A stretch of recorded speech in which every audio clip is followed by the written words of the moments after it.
Grabar y les muestro el PowerPoint. Bueno, última clase teórica, ¿sí? Semana que viene, recuerden, bueno, el lunes no hay clase porque es feriado, ¿sí? O sea, la semana que viene y la otra posiblemente no se dicten clases, ¿sí? Y después va a haber una clase de revisión antes del parcial, ¿está? Clases teóricas me refiero, la práctica sí la tienen, ¿sí? A partir del martes, obviamente la semana que viene, y la otra sí tienen práctica. Bien. Vamos a ver un poco de reacciones químicas para empezar a cerrar un poquito el tema y tratar de ver algunos puntos que después se van a retomar en las materias de segundo año. Bien, vamos a ver reacciones químicas tanto de hidrocarburos, ¿sí? Alifáticos, aromáticos, como algunos derivados fundamentalmente oxigenados y algún nitrogenado. Bien. Primera reacción, reacción de combustión. ¿Sí? Algo ya vimos en el principio de la asignatura cuando vimos tipos de reacciones químicas y fue una de las reacciones que se dio como clásica dentro de lo que es la química general. ¿Sí? Igualmente recuerden que esta reacción abarca a todos los combustibles que se denominan hidrocarburos, ¿sí? Ya sean tanto alifáticos, aromáticos, fundamentalmente derivados nitrogenados y oxigenados. ¿Sí? Todos estos reactivos se combustionan, es decir, en presencia de oxígeno, lo que hacen es, el carbono se oxida a su ulterior estado de oxidación, que es el dióxido de carbono, y también desprende agua. Esta reacción, ustedes recuerden, no a partir del metano, como está ahí abajo, sino, por ejemplo, a partir de la glucosa, como un derivado carbonado principal en nuestro organismo, ¿sí? Una biomolécula que se utiliza para acción rápida, para acción en la cual es, digamos, la biomolécula principal que oxidamos para obtener energía. Después siguen los lípidos, algunos aminoácidos, y por último recuerden que son las proteínas, ¿sí? Lo último que se oxida en nuestro organismo, para obtener de alguna manera energía y derivados que también después pueden servir para la síntesis de otros compuestos. ¿Sí? La glucosa, ustedes recuerden que se oxida, ¿sí? Mediante lo que es la glucólisis en el citoplasma y después ciclo de Krebs en la mitocondria para obtener una mayor cantidad de ATP, ¿de acuerdo? La oxidación aeróbica es la que se forma menos ATP, solamente 2 ATP por cada molécula de ácido pirúvico que deriva de la glucosa por excisión de 2 moléculas de ácido pirúvico por cada molécula de glucosa, y esta forma, el piruvato o ácido pirúvico, forma 2 ATP por la oxidación anaeróbica, ¿sí? Ahora, en la oxidación aeróbica, como penetra en la mitocondria, ¿sí? El ácido pirúvico puede formar, mediante el ciclo de Krebs y posterior cadena transportadora de electrones, que recuerde que se denomina aeróbica porque el último aceptor de electrones es el oxígeno. En este caso pueden formar de 30 a 32 ATP, ¿sí? Ahora, en la combustión normal, ahí tienen el metano, por ejemplo, que es el gas que se utiliza en las cocinas, ¿sí? Este gas, cuando se combustiona, forma dióxido de carbono y agua, ¿sí? Que es un proceso de oxidación normal. Ahora, recuerden que, por ejemplo, en los calefactores que son catalíticos, ¿sí? Filmina que sigue, esto no ocurre, ¿sí? En la combustión completa del metano, se obtiene dióxido de carbono y agua. Por cada mol de metano se involucran 2 moles de oxígeno molecular y esto me da como consecuencia un mol de dióxido y 2 moles de agua. En cambio, cuando la combustión es incompleta, es decir, cuando no hay oxígeno suficiente, se forma uno de los gases principales, es el monóxido de carbono aparte del dióxido, que recuerden que el monóxido es letal para nuestro organismo porque una vez que entra tiene mayor afinidad por la hemoglobina y no puede salir, ¿sí? Con lo cual al paciente hay que internarlo y sufre de una intoxicación por monóxido de carbono. Típico de los calefactores catalíticos, es decir, que no tienen salida del exterior, o bien también de algunos implementos que se utilizan en los baños, por ejemplo, los calefones que no tienen, digamos, salida natural, ¿sí? Que quedan de alguna manera en el baño y esto puede generar también monóxido de carbono. Muy importante la ventilación en estos casos, ¿sí? Bien, ahora, la semana pasada les dije que uno de los derivados principales en la industria eran los halogenuros de alquilo, es decir, los derivados halogenados. En este caso, vamos a ver la hidrogenación, la sustitución, perdón, de alcanos. En la sustitución de alcanos tenemos varias etapas. Esto lo doy porque generalmente se toma a los finales, ¿sí?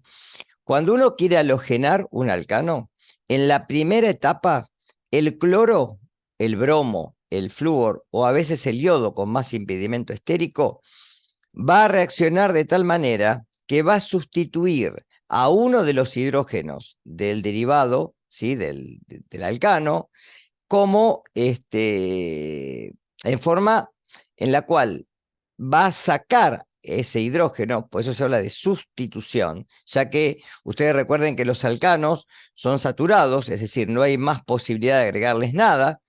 Todos los enlaces que no tienen, digamos, la constitución carbono-carbono están completos con hidrógeno, con lo cual hay que sustituir.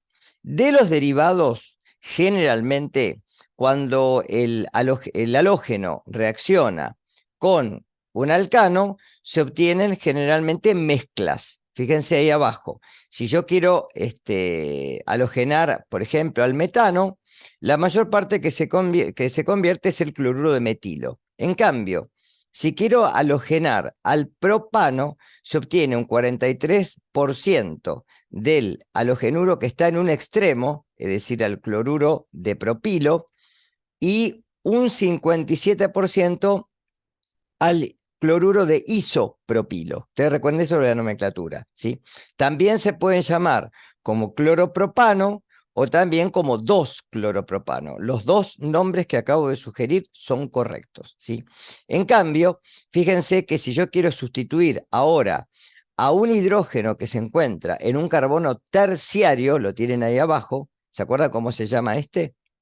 Si tiene 3 carbonos, 1, 2, 3, 1, 2, 3, como lo quiera ver, ¿sí? ¿Cómo lo voy a llamar?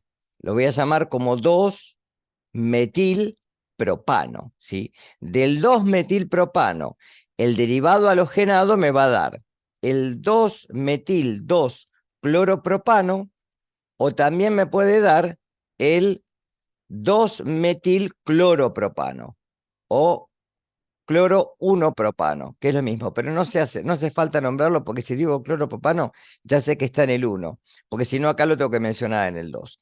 Y fíjense también los porcentajes que se obtienen, ¿sí? Ahora, fíjense que si quiero bromar, porque el bromo es más grande y con el yodo va a ser peor, ¿sí? Como el bromo tiene que entrar en una cadena, ¿sí? Va a ser que, como sea mucho más fácil sacar un hidrógeno que está en el medio, ¿sí? Voy a obtener el 97% del 2-bromo-propano y solamente un 3% del bromo-propano. Estas diferencias a veces son importantes en la industria cuando uno quiere tener un derivado u otro, ¿sí? Generalmente esto se hace con una forma energética, ¿sí? Fíjense que para la cloración del metano, para lograrse la ruptura homolítica, ¿qué es la ruptura homolítica? Que se rompan los dos cloros del enlace simple que tiene el enlace covalente. Se tiene que romper esta unión entre cloro y cloro, y esto se hace generalmente por acción de la luz, en la cual generalmente hay que emplear también catalizadores y temperatura, y así es como se rompen también los enlaces homolíticos entre el carbono y el hidrógeno. Acá lo tenemos por etapas, ¿sí? Muy importante. Iniciación. Para la iniciación, como dije hoy, necesito hacer la ruptura entre el cloro y el cloro en el enlace covalente simple. Esta reacción se obtiene mediante la catalización energética. Y esto me deja dos radicales cloroactivos. ¿Por qué son radicales? Porque tiene un electrón desapareado que sí o sí va a buscar en algún lado cómo sustituir, en este caso, a un alcano, en este caso, a un alifático. El radical lo que hace es hacer la ruptura entre el carbono y el hidrógeno y luego liberar el hidrógeno y dejar un radical intermedio muy inestable que es el radical metileno. Este radical metileno libre, que tiene un electrón desapareado, va a hacer que ataque a una molécula de cloro gaseoso, excinda el enlace entre cloro y cloro y se va a formar el el producto deseado, que es el clorometano, dejando un radical cloro libre. Fíjense que este radical que termina es el mismo que empieza. Por eso a esta etapa se le denomina de propagación. Iniciación la primera, propagación la segunda. Ahora, ¿cómo termina esto? Puede terminar, y dependiendo esto de los reactivos y productos que tenga en el reactor. Si esto se hace generalmente en un lugar donde esto ocurre en forma gaseosa, en donde si tengo dos radicales cloro libres, se van a unir entre sí formando cloro gaseoso. Puedo tener un radical metileno con un radical cloro libre que me van a formar el cloro metano, pero puedo tener un producto no deseado, es que si no me alcanza el cloro y tengo dos radicales metilenos, me da a dar un compuesto como es el etano, ¿sí? Un producto no deseado. Pero esto generalmente es lo que se produce y lo que se da en la industria. Acá les puse, el flúor y el yodo no pueden utilizarse. ¿Por qué? Primero porque el flúor es demasiado reactivo y porque el yodo tiene impedimento estérico. El primero por producir reacciones violentas, muy reactivas, y el segundo por producir reacciones demasiado lentas, ya que es muy grande y generalmente no ocurre. Por eso los dos que se usan generalmente son cloro y bromo. Ahí tienen en un GIF, esto después les dejo directamente todo el PowerPoint entero para que lo puedan ver, cómo se da a través de la luz y el calor esta ruptura y cómo se termina la reacción en sí. Síntesis de alquenos a partir de alcanos. ¿Sí? Ustedes recuerden que para obtener un alqueno a partir de un alcano, lo que tengo que hacer es agregar hidrógeno, ¿sí? Hidrogenar. Con lo cual, generalmente lo que tengo es, perdón, lo que tengo es que deshidrogenar. Después vamos a ver hidrogenación, ¿sí? Deshidrogenar. Entonces, tengo el alcano, lo que hago es con calor y con un catalizador, acá se puede usar platino, por ejemplo, a temperatura muy alta, 500 grados centígrados, ¿sí? Y a partir de un alcano se obtiene un alqueno, más hidrógeno, ¿sí? También esto puede servir para la síntesis de hidrógeno molecular. Muy importante para los combustibles, por ejemplo, a futuro, que se quieren utilizar a partir de hidrógeno. Entonces ya lo mencioné en gases, ¿sí? Por ejemplo, si tengo acá, este es el butano.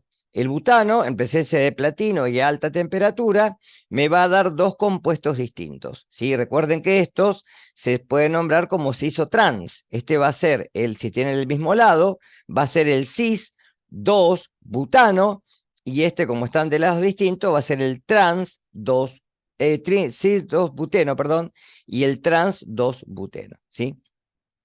Ahora, de estos productos también, por ejemplo, se puede obtener, además de estos dos, derivados en los cuales voy a tener no solo estos dos, sino que voy a encontrar el que está en el primer enlace, sea de un lado o del otro, recuerden que es lo mismo, que este ya no se llama ni cis ni trans, y este va a ser el buteno normal, y este va a ser el 1,3-butadieno. Es decir, que generalmente se encuentran varias sustancias a través de la deshidrogenación. Acá está la hidrogenación de alquenos que les prometí recién, ¿sí? Cuando tengo el buteno, si le agrego hidrógeno con platino y un catalizador, generalmente energía, lo que también puedo usar carbono reactivo, lo que voy a encontrar es el butano, ¿sí? Lo que hace el buteno es romper el doble enlace y agregar hidrógeno. Del 2-metilpropeno más hidrógeno, voy a obtener el 2-metilpropano, y del ciclo hexeno con níquel como catalizador en vez de paladio, voy a tener el ciclo hexano. Halogenación de alquenos. Acá hay una variante. Yo puedo halogenar de dos maneras. Una manera es halogenar directamente mediante una reacción que se dice electrofílica, porque busca electrones. Como los alquenos, ustedes recuerden que tienen dobles enlaces y los enlaces son pi, esos enlaces hacen que los electrones estén deslocalizados, con lo cual esa nube electrónica favorece la adición. Por eso que mientras los alcanos dan reacciones siempre de sustitución, los alquenos dan reacciones de adición, alquenos y alquinos, ¿sí? Entonces, los productos generalmente, cuando yo agrego un halogenuro, por ejemplo, cloro o bromo, se van a llamar dialuros vecinales, porque se van a encontrar en los dos carbonos. Como se rompe el enlace, los dos cloros van a ocupar un lugar cada carbono, en vez de generalmente que los dos cloros estén en el mismo carbono. Ahora, dependiendo de esto, yo puedo también tener, si en alguna manera, los derivados del halógeno con bromo y con cloro, dependiendo de dónde lo vaya a colocar. Yo puedo colocar uno solo. Para esto hay que utilizar otro mecanismo, que es el que está acá abajo, que es la regla de Markovnikov. Esta regla dice que si yo tengo un alqueno asimétrico, porque si es simétrico no pasa nada, como generalmente en vez de trabajar con bromo o con cloro gaseoso, voy a trabajar con el derivado ácido bromídico o ácido clorhídrico. Como este compuesto se disocia en un protón y un bromo, ¿sí? Con su electrón, es decir, con un anión bromuro, el hidrógeno ácido, la regla de Markovnikov dice que va a ir a dar al lugar en donde más hidrógenos haya. Sígame con la explicación. Acá tengo, tiene 1, 2, 3 carbonos, ¿sí? Este va a ser el propeno, que fíjense que es asimétrico, porque tiene el doble enlace entre el carbono 1 y 2, y acá tiene un grupo metilo enlazado a por eso tiene 3 carbonos. Ahora, ¿dónde hay más hidrógenos? En el carbono 1, porque el carbono 2 tiene uno solo. Entonces, en la mayoría de los casos, más del 90%, el hidrógeno del ácido va a ir a parar acá. Cuando va a parar acá y rompe el doble enlace, deja en el carbono 2 un elemento denominado carbocatión, que es inestable. Con lo cual el bromo ahora con su carga negativa puede ir a dar al carbocatión y formar ahora el producto mayoritario que va a ser el 2-bromopropano. En un pequeño porcentaje minoritario, el hidrógeno va a ir a parar al segundo carbono, formando un carbocatión secundario en vez de primario, primario en vez de secundario, y esto va a hacer que el bromo se pegue directamente al primer carbono, dando como un producto minoritario el bromopropano. ¿Queda claro? Acá está explicado. Acá tienen más ejemplos. Por ejemplo, ¿sí? Si tengo carbono 1, 2 y 3, el hidrógeno viene acá, forma el carbocatión en el carbono 2 y el bromo se pega en el carbono 1. ¿Queda claro? Pues esta reacción es por etapas, ¿sí? Y es mucho más estable un carbocatión en un carbono terciario que en uno secundario que en uno primario. Esa es la explicación. Síntesis de alqueno a partir de alcoholes. Yo les mencioné en la clase pasada que a partir de los alcoholes, ¿sí? La química orgánica se enriquece mucho en síntesis. Con lo cual, por ejemplo, si tengo un alcohol, a través de un mecanismo de deshidratación, yo puedo lograr un alqueno. Es un mecanismo muy clásico para obtener alquenos. Con lo cual, fíjense, si tengo el etanol, que es un alcohol primario, con óxido de aluminio, ¿sí? O trióxido de dialuminio, como lo quieran llamar, o óxido de aluminio 3, las tres formas de nombrarlo, y a una temperatura alta, 300 grados, 50 grados centígrados, se me forma el eteno y como se deshidrata, porque se pierde un hidrógeno más otro, lo que me forma es agua, ¿sí? Es muy común que en los alcoholes haya procesos de deshidratación, ¿sí? Por ejemplo, si tengo un alcohol secundario, el 2-pentanol, me va a formar directamente el 2-penteno. Cambian los reactivos, pero el mecanismo es prácticamente el mismo. Tema principal, oxidación de alcoholes, porque el año que viene lo van a ver en microbiología y lo van a ver en técnica dietética, ¿sí? Cuando los alcoholes se oxidan, va a depender el paso de oxidación ulterior, si son alcoholes primarios, secundarios o terciarios. ¿Qué pasa en un alcohol primario? Y aclaro esto que está entre paréntesis, entre corchetes, perdón, y es una O, no es oxígeno. Esto se denomina oxidante. El oxidante bien puede ser el oxígeno, ¿sí? Puede ser el oxidante por excelencia, o bien puede ser otro reactivo, dicromato de potasio, permanganato de potasio, etcétera, ¿sí? Puede ser cobre también, o alambre de cobre, etcétera, ¿tá? Cualquier elemento que sirva para la oxidación, ¿sí? Con lo cual, el alcohol que tiene su carbono, que se denomina carbinol, el carbono se va a oxidar y el reactivo que va en este caso, a suplantar esta O, se va a reducir. Esto lo vimos cuando vimos reacciones de óxido-reducción en las primeras clases de estequiometría, cuando vimos balanceo, que yo les dije lo que era un reactivo oxidante y un reactivo reductor. Bien. Ahora, en un alcohol primario hay un primer paso de oxidación en el cual el carbono se va a oxidar de carbono carbinol a carbono carbonilo, es decir, se va a formar un aldehído.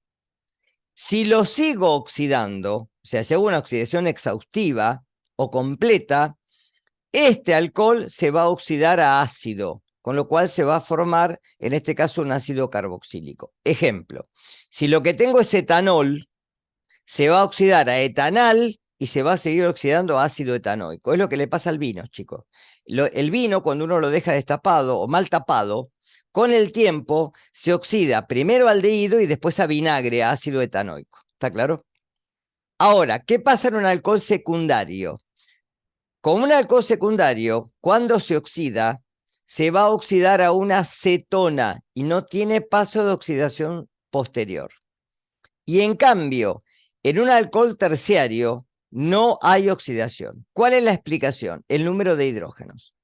Si tengo el carbono, en un carbono primario, hay 2 hidrógenos para poder sacar.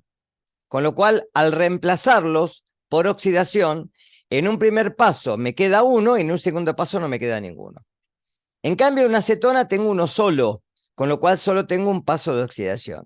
Y en un alcohol terciario no tengo paso de oxidación porque no tengo hidrógenos libres. Esa es la explicación. Acá tienen en un apartado cuáles pueden ser los reactivos para oxidar. ¿Tá? Por ejemplo, permanganato de potasio, dicromato de potasio, óxido crómico en ácido acético glacial o óxido crómico en piridina. Cualquiera de estos es un oxidante, ¿sí? Y va a depender el tiempo que lo deje y la concentración del oxidante en un alcohol primario para hacer uno o más pasos de oxidación. Ésteres y éteres, algo mencioné ya en la clase pasada. Cuando tengo alcoholes, yo puedo condensar alcoholes y se me forma un éter. Entonces, si tengo etanol en ácido sulfúrico, ácido fuerte, y a una temperatura alta, lo que va a generar es dimetiléter, ¿sí? Si tengo, por ejemplo, ahora la reacción entre un ácido y un alcohol, recuerden que se va a formar un éster. Entonces, ácido acético y etanol en medio ácido, quiere decir esto, un ácido débil, se va a formar acetato de etilo. Si tengo ácido benzoico, un ácido orgánico, más metanol, se me va a formar benzoato de metilo. Esto es principal porque recuerden que esto lo van a ver el año que viene, química biológica. Esterificación y saponificación, otro tema importante. Cuando yo trato a un ácido graso, ¿sí?, con glicerol, se me forma un éster. Y dependiendo de la cantidad de ácidos grasos que le agregue al glicerol, se me puede formar un monoglicérido, un diglicérido, un triglicérido. Esto hace que la condensación, el ácido con el alcohol, se condensen y me despida agua, ¿sí? Esto es muy común en la síntesis de triacilglicéridos a nivel, ¿sí?, de el enterocito.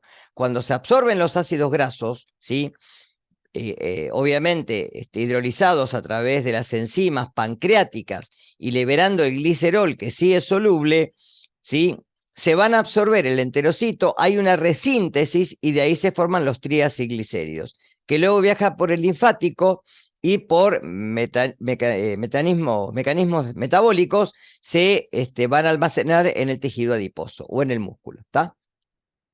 El mecanismo opuesto que se obtiene en la industria es el de saponificación, en donde si a un triacilglicérido, una grasa animal, la trato con una base fuerte, se extiende la unión de glicerol con los ácidos grasos y me da sales de ácidos grasos y glicerina o glicerol, ¿sí? Esto es lo que hace Materia, chicos, acá en Mar del Plata, o cualquier fábrica de jabones, en donde lo que hacen es pasar por las carnicerías, recogen la grasa animal, la colocan en una cisterna y cuando le agregan una base fuerte a la grasa animal, se forma directamente sales de ácidos grasos, con lo cual se forman jabones, el jabón de pan, y después también se puede extraer el glicerol para poder hacerlo comerciales, que es lo que se compra en las farmacias, la glicerina, que también se utiliza en alimentos, ¿sí? Otro tema importante, nomenclatura de ácidos grasos, por el que viene lo van a ver en química biológica, y después no digan que no se los di, ¿sí? Cuando tengo que nombrar a un ácido graso, que son cadenas carbonadas, pares o impares, de 8 o más átomos de carbono, el ácido graso tiene un carbono carboxilo y después una cadena muy larga de carbono hidrógeno 2, homólogos, que termina en un carbono hidrógeno 3, ¿sí? Para nombrarlo, lo que hago es comenzar a través del fin de la cadena, o sea, el carbono 16, ¿sí? Y decir, por ejemplo, como acá, ácido palmítico o palmitato, que es su sal, 16 2.0. ¿Qué quiere decir? Que tiene 16 átomos de carbono y que no tiene dobles enlaces, ¿sí? Ahora, en los insaturados, en los que tienen dobles enlaces, y miren la filmina acá abajo, se puede nombrar o como omega y el número del primer doble enlace, ¿sí? Omega 6, omega 9, omega 12, o a través de la nomenclatura tradicional, donde pongo 18, el número de átomos de carbono, 2 puntos, 2, el número de dobles enlaces, y le pongo un delta para decir en dónde se van a ubicar. Y arriba, como si fuera un subíndice, le pongo el lugar en donde se encuentran. En el carbono 9 y en el carbono 12. ¿De acuerdo? Fíjense, carbono 1, 2, 3, 4, 5, 6, 7, 8, 9. Ahí tengo el primero. 10, 11, 12 tengo el segundo. ¿Está claro? Y si no, lo voy a nombrar como omega 6 y es donde se encuentra el primer doble enlace. ¿Sí? Acá tiene más ejemplos para que los vean después. Acá hay una tablita para que la tengan, ¿sí? También como nomenclatura, para que puedan ver los tipos de ácidos grasos, los números, los puntos. Fíjense que es muy importante que recuerden esto, importante. Mediante la nomenclatura, y hay que también tener en cuenta cuando son saturados o insaturados, los insaturados son los que forman aceites, normalmente, de origen vegetal. ¿Por qué? Porque son líquidos a temperatura ambiente. En cambio, las grasas son sólidas a temperatura ambiente porque son saturados. Y fíjense que acá tienen los puntos de fusión, ¿sí? Fíjense, por ejemplo, el dodecanoico, que tiene 12 átomos de carbono, 10, 11, 12. Fíjense que esto no es una trampa, cuando lo vean en el parcial en los ejercicios. Este 10 que encierra el carbono hidrógeno 2 quiere decir carbono y hidrógeno 2 enlazados uno al lado del otro. Tengo 10 de estos, ¿sí? Se escribe así por una cuestión de resumir espacio, no por otra cosa, ¿sí? Y fíjese que el punto de fusión es de 44.2 grados centígrados. Es una grasa, ¿sí? 53.9, 63.1, etcétera, 81. Fíjense ahora los que son insaturados, de 1 a 0,5, ¿sí?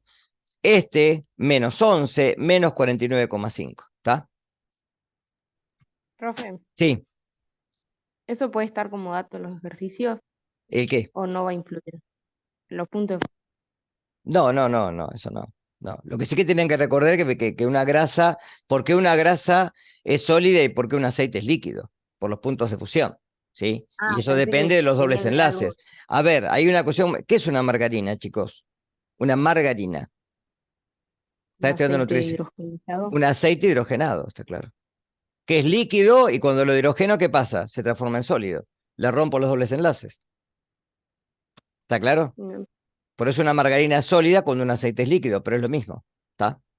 Bien. Sustitución aromática electrofílica, lo último.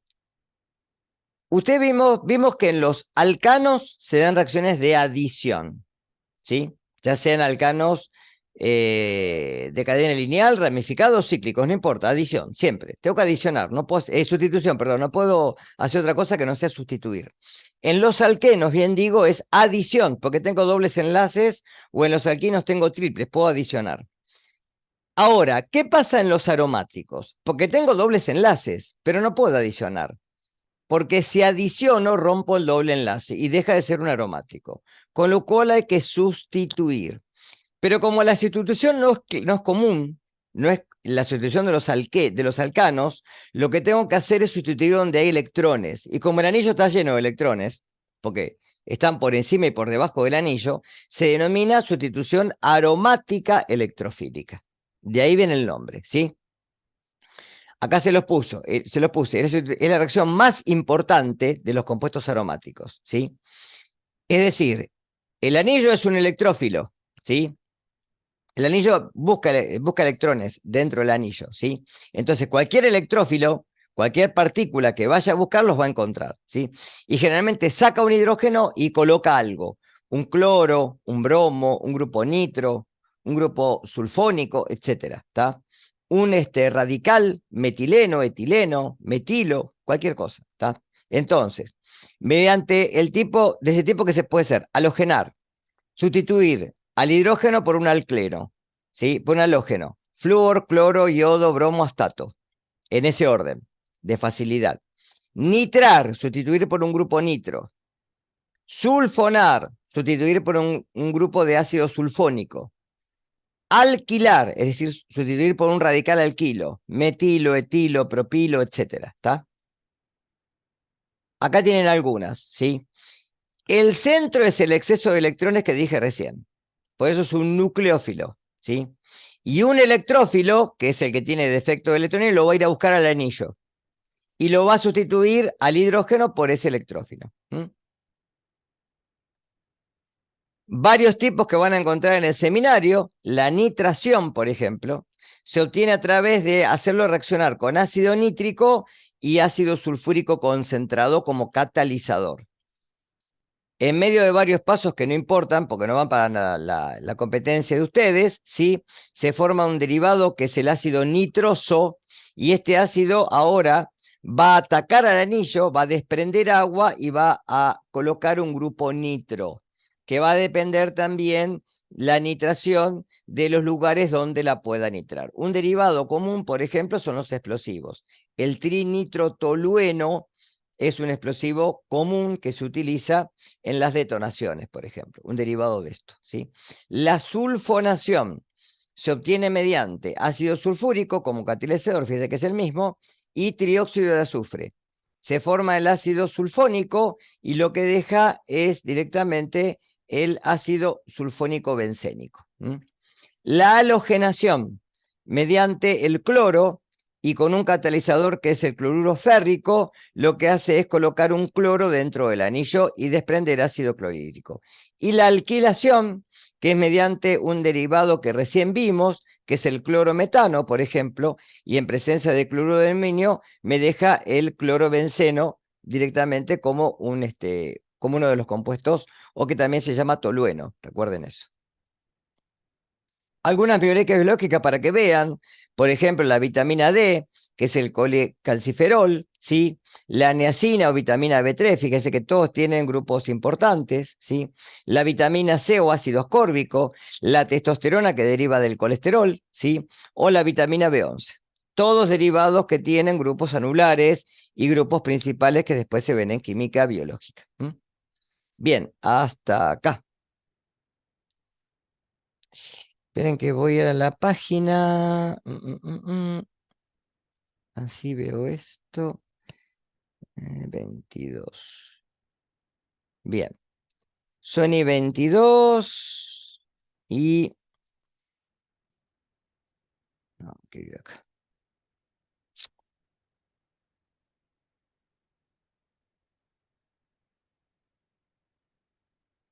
Ya tienen el cuestionario para empezar. Ya lo pueden empezar. Algunos ya lo empezó. Vamos. Ahí tienen. Es cortito. Ya pueden entrar.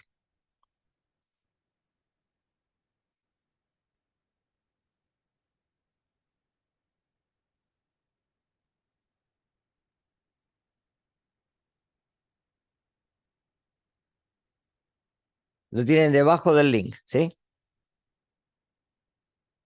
No hace falta que coloquen el presente porque ya lo tengo en el cuestionario hoy, así que vamos.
Mm.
Profe, los que terminamos podemos salir.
Gracias, profe. Nos vemos.